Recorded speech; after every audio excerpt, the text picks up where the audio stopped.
నమస్తే అండి, ఎలా ఉన్నారు అందరూ? బాగున్నారా? నేనైతే బాగున్నానండి.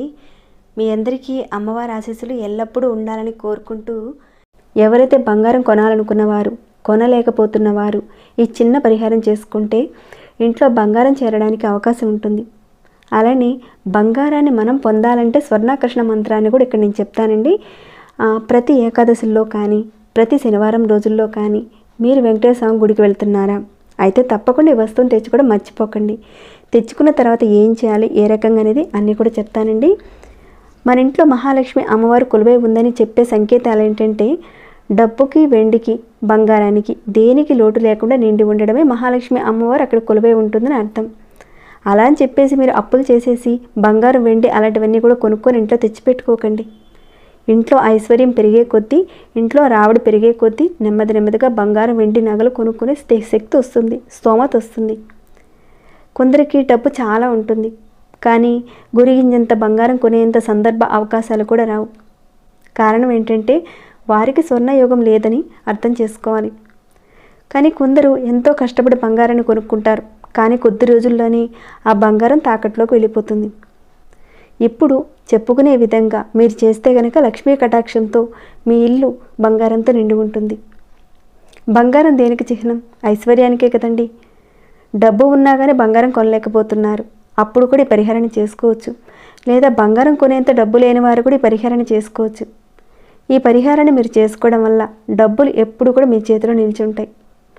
మీకు స్వర్ణయోగం కలుగుతుంది, బంగారం కొనుక్కునే శక్తి మీకు వస్తూ ఉంటుంది. మరి ఆ పరిహారం ఏ రకంగా చేయాలి, మంత్రం ఏంటో కూడా చెప్తానండి. అన్ని విషయాలు తెలుసుకునే ముందు ఒక చిన్న రిక్వెస్ట్ అండి. ఎప్పుడు చెప్పామంటే ఒక చిన్న లైక్ చేస్తారని భావిస్తున్నాను. ఒక చిన్న లైక్ చేయండి. సబ్స్క్రైబ్ కాని వారు, కొత్త వారు వచ్చి చూస్తుంటే మన ఛానల్కి సబ్స్క్రైబ్ చేసుకొని బెల్ బటన్ ప్రెస్ చేసి ఆల్ అనే నోటిఫికేషన్ని ఆన్లో పెట్టుకోండి. ఓకేనండి, ఇక మనం వీడియో మాటకి వెళదాము. పరిహారం విషయంలో పెద్దగా ఖర్చులు పెట్టాల్సిన అవసరం ఏమీ లేదండి. చాలా సింపుల్గానే ఉంటుంది. మీరు ఏకాదశి రోజున కానీ, లేదంటే శనివారం రోజుల్లో కానీ వెంకటేశ్వర స్వామివారి యొక్క గుడికి వెళ్ళండి. అక్కడ స్వామివారికి తులసి మాలను సమర్పించండి. మామూలుగా చూసుకుంటే స్వామివారికి తులసి మాలతో చక్కగా అలంకరించి పూజ చేస్తూ ఉంటారు.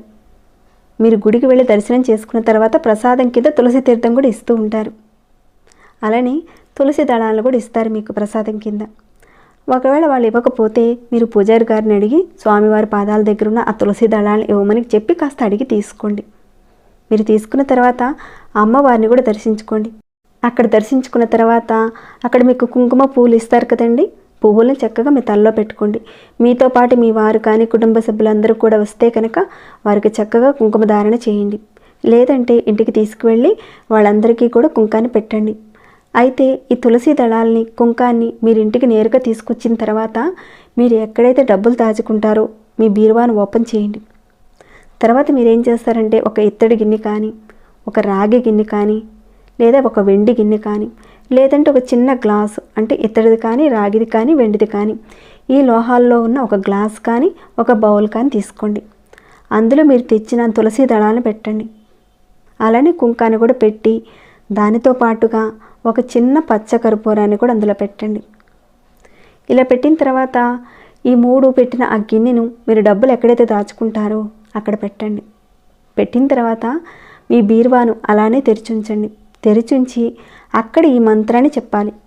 అదే మంత్రం అంటే స్వర్ణం వసి వసి, స్వర్ణం వసి వసి అని చెప్పి ఈ మంత్రాన్ని మీరు ఒక 3 సార్లు ఉచ్చరించాలి. గట్టిగా ఉచ్చరించండి. ఉచ్చరించిన తర్వాత బీరువాను మూసేయండి. ఇలా మీరు తరచుగా చేయటం వల్ల మీ ఇంట్లో లక్ష్మీ కటాక్షం క్రమక్రమంగా పెరుగుతుంది. మరి ఆ రకంగా పెట్టేసిన తర్వాత తులసి దళాలు ఎండిపోతాయి కదండి, మరి వాటిని ఏం చేయాలని మీకు అనిపిస్తుంది. మీరేం చేస్తారంటే ఏకాదశి రోజున తర్వాత, ఒకవేళ ఈ ఏకాదశి రోజున మీకు చేయడానికి వీలు పడకపోతే శనివారం రోజునైనా చేయొచ్చు ఈ విధానాన్ని. శనివారం రోజున మీరు చక్కగా ఆ తులసి దళాలను తీసేసి ఎవరూ తొక్కని ఒక చోట వేసేయండి. కానీ కుంకాన్ని మాత్రం మీరు ప్రతిరోజు పెట్టుకుంటూ ఉండండి. ఒకవేళ కుంకుమ కాస్త ఎక్కువగా ఉంటే ఒక డబ్బాలో తీసి స్టోర్ చేసి ప్రతిరోజు పెట్టుకుంటూ ఉండండి. ఈ విధంగా మీరు ఈ వైకుంఠ ఏకాదశి రోజున మొదలుపెట్టి ప్రతి శనివారం మీరు వెంకటేశ్వర స్వామి గుడికి వెళ్ళడం, చెప్పిన విధంగా చక్కగా బీరువాలో పెట్టి చేయడము, మళ్ళీ వచ్చే శనివారం రోజున ఇదే రకంగా చేయాలండి. ప్రతి శనివారం ఈ రకంగా చేసుకుంటూ ఉండండి. తులసి దళాలను తెచ్చుకోవడం, మంత్రాన్ని జపించడం ఇలాంటివి మాత్రం మర్చిపోకండి. ఇలా చేయడం వల్ల మీకు నెమ్మదిగా లక్ష్మీ కటాక్షం పెరుగుతూ ఉంటుంది. బంగారాన్ని కొనే యోగం మీకు మెల్లమెల్లగా పెరుగుతుంది. తప్పకుండా చేయండి, మంచి ఫలితాలను అయితే చూస్తారు. ఆ 7 కుండలవాడు మీ అందరికీ స్వర్ణయోగం కలిగించాలని నేను కోరుకుంటున్నానండి. మీకు ఈ వీడియోని ఇంతటితో ముగిస్తున్నాను. మరి ఈ వీడియో మీకు ఎలా అనిపించింది అనేది కాస్త కామెంట్ ద్వారా నాకు తెలియచేయండి. లైక్ చేయకుండా ఉంటే ఒక చిన్న లైక్ చేయండి. సబ్స్క్రైబ్ కాని వారు సబ్స్క్రైబ్ చేసుకొని ప్రతిరోజు మన ఛానల్లో ఉన్న వీడియోస్ని చూస్తూ ఉండండి. మరొక భక్తి వీడియోలో మళ్ళీ మిమ్మల్ని కలుసుకుంటాను. అంతవరకు సెలవు.